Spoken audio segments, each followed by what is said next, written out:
13 জন উপদেষ্টা চট্টগ্রামের, এটা আসলে মেনে নেওয়া যায়? একটি বিভাগ থেকে 13 জন উপদেষ্টা। এর মধ্যে দেখেন যে ডক্টর ইউনূস স্যারের গ্রামীণ ব্যাংকের কর্মচারী, তার মানে ইউনূস স্যার তিনি ওই চট্টগ্রামের মানুষ এবং তার এনজিও কর্মী, তার গ্রামীণ ব্যাংকের কর্মী, তাদেরকে ছাড়া তিনি বিশ্বাস করতে পারছেন না, আস্থা রাখতে পারছেন না।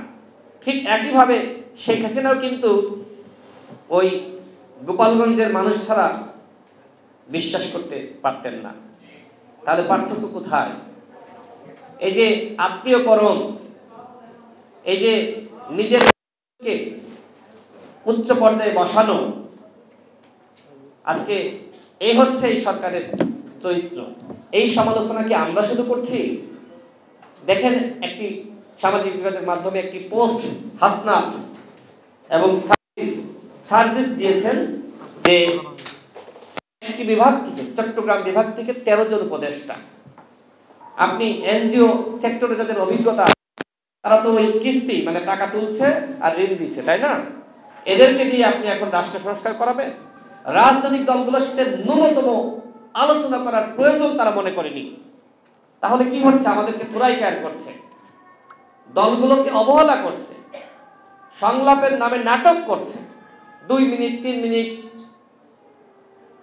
এই সময়ের মধ্যে কি আলোচনা বলা যায়? কি করা যায়? কিছু বলা যায়? মানে আমাদের কথা আমাদেরকে চা খাওয়ানো ডাকে। এইভাবে রাষ্ট্র সংস্কার হতে পারে না। আমরা এই সরকারকে বলবো, বিপ্লবী চেতনায় ফিরে আসেন। বিপ্লবী চেতনা বাইরে চলে গেলে এদেশের জনগণ আপনাদেরকে রাখবে না। হাসিনাকে বিদায় জানিয়েছে এদেশের জনগণ। বিপ্লবী চেতনার বাইরে যদি আপনারা যান, আপনাদেরকেও বিদায় জানাতে বাধ্য হবে। বলা হচ্ছে যে ছাত্র জনতার আন্দোলন। তো আমার প্রশ্ন, কোন সমন্বয়ক যাত্রাবাড়িতে আন্দোলনের নেতৃত্ব দিয়েছে? উত্তরাতে কে দিয়েছে? প্রাইভেট বিশ্ববিদ্যালয়ে কে দিয়েছে? 7 কলেজে কে দিয়েছে?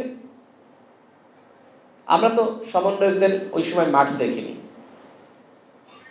এই যে 5 আগস্ট এয়ারপোর্টে, সেখানে 4-5 লাখ মানুষ সকালবেলা জড়ো হয়ে গেল।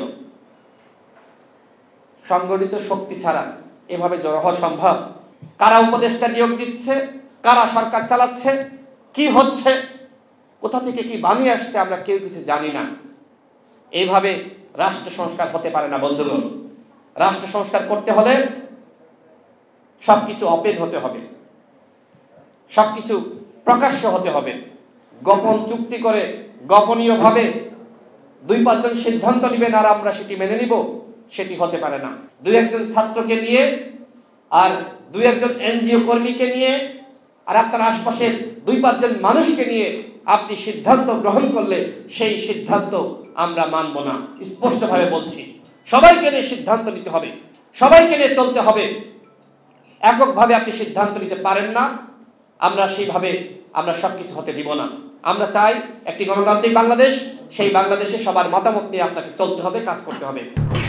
এলো খবরের কাগজ, নিখাত, নির্ভীক, নিরপেক্ষ।